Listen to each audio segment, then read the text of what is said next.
How's it going? Welcome back to the channel, and if you're new here, welcome.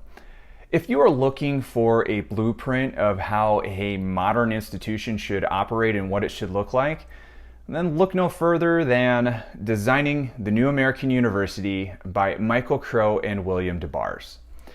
Now, Michael Crow is currently the president at Arizona State University, and he was in this role at the time of writing this book, and this book had been published around 2015, and he had already been in that role for several years. And so the gist of the New American University, the principles and the mission of that are really what Michael Crow has made ASU into today, and it were the goals that he had when he stepped into that role initially. And so to address this, the book really outlines the history of higher education and its impact on the American society over time. So this book is very, very, very dense. It's full of historical information, a lot of citations, a lot of statistical figures, but it really supports the argument and it really backs up the context of this book. It did take me a long time to get through, but it did not take away what I was able to pull from the book itself, and it did not really take away from the experience of reading this book. So let's take a step back into history. And I have touched on this in a few of my other videos, but when we really started to build institutions of higher education in America, we looked to Europe. And so we looked to England for starters, and you had Oxford and Cambridge, and those institutions really believed that strictly at the undergraduate level, we disseminate knowledge. We teach you how to read, write, understand great literature, poetry, and really sort of think critically. And then you had German institutions like the University of Berlin who believed in scientific research, and they actually kind of believed that should be done at the graduate level. And so what we adopted in America was really more of that knowledge dissemination. We felt we just need to educate the masses and we will go on from there. But what had happened is largely sort of a catalyst with this was the Cold War. And during the Cold War, the government partnered with private contractors and also universities to further scientific discovery and research just for the military-industrial complex. But what we found over time is that that was a very successful partnership.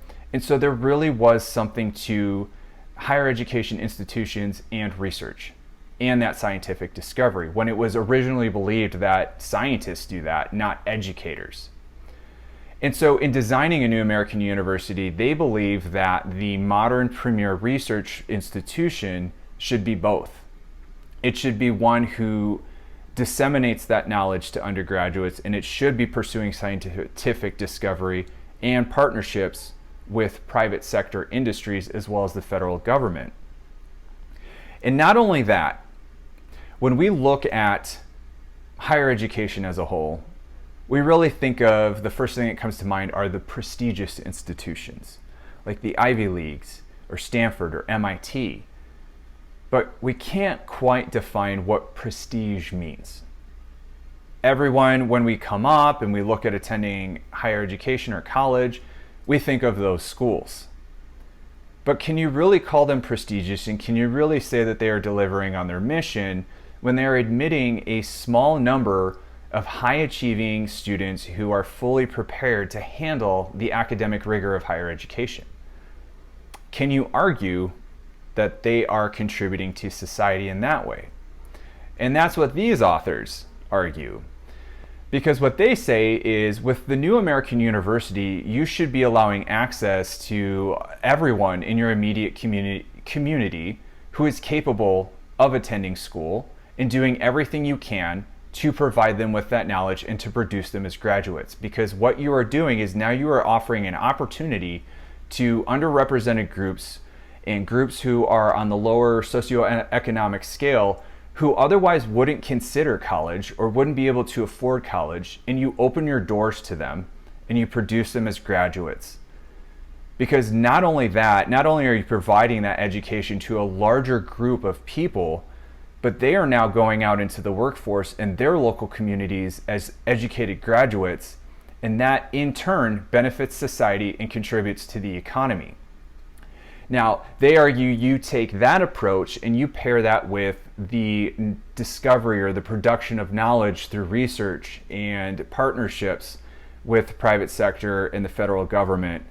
And by producing that knowledge, you are now contributing to society as an institution, and you are benefiting the local economy, and you are really raising the standard of living for those in your immediate sphere of influence. So Dabars and Crow argue this is what the modern public research institution should look like. And there was one interesting thing that stood out to me, and it was the term, when they introduced the term, filiopietism. And essentially what that means is we adhere to the status quo because that's what we've always done. And the authors point out that historically, or when we look at the history of higher education, we make this assumption that these institutions have already been optimized hundreds of years ago and they didn't need to change. And so we continue to do what has always been done, even if it doesn't work. And if you are familiar with ASU, and it is really introduced in this book, is they pride themselves on this mentality of constantly innovating. You will hear innovation, innovation, innovation, and it rings true. Because if you are not innovating, you are starting to decay. We know generations of students that are now entering higher education are very different than the previous generation, and the generation that follows them is going to be different as well. But if we continue to do what we have always done, it's not going to work. Our processes don't work. Our technology is old and stale. We are treating students as if they are decades old. It's just not working. And higher education is historically, well, we're notorious for being slow to change and slow to adapt. So this book argues that we need to evolve in real time to match not only the communities that we serve, but also the industries that we're partnering with. And they also introduce the approach of interdisciplinarity.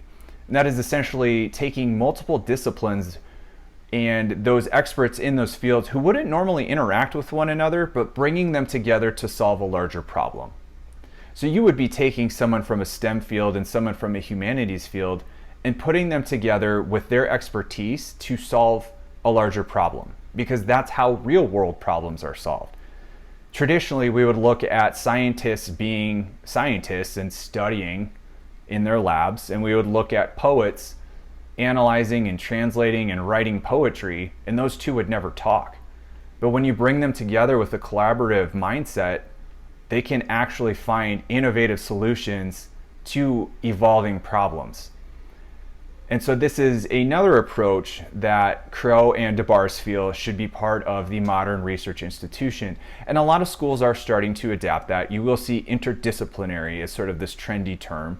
But a lot of schools are really implementing those programs with classes and majors that focus on the collaborative effort. I will say I am familiar with ASU, and they really operate, they live and breathe what this book says. They live and breathe the interdisciplinarity, they live and breathe the innovation, they live and breathe the access to their communities, and they live and breathe the knowledge discovery and the production of research. So they stand true to this, and it's a great book. I think a lot of schools really need to kind of consider what it looks like for them. I wouldn't say they need to copy what ASU is doing, but they need to look at what's working for ASU and how that works for their individual personalities in their communities. So if you are not familiar with this book, check it out. Check it out, open up a few pages, really kind of dive into it, look through the chapters. I would say you don't necessarily have to read it from chapter 1 all the way through. You could probably jump in and pull a few takeaways from that, and that might get you thinking, because I thought this book was very thought-provoking as well. So if you have a chance, definitely get yourself a copy. Don't forget to hit subscribe, as I will continue to produce more book reviews like this, and let me know what you think in the comments. And as always, I will catch you in the next one.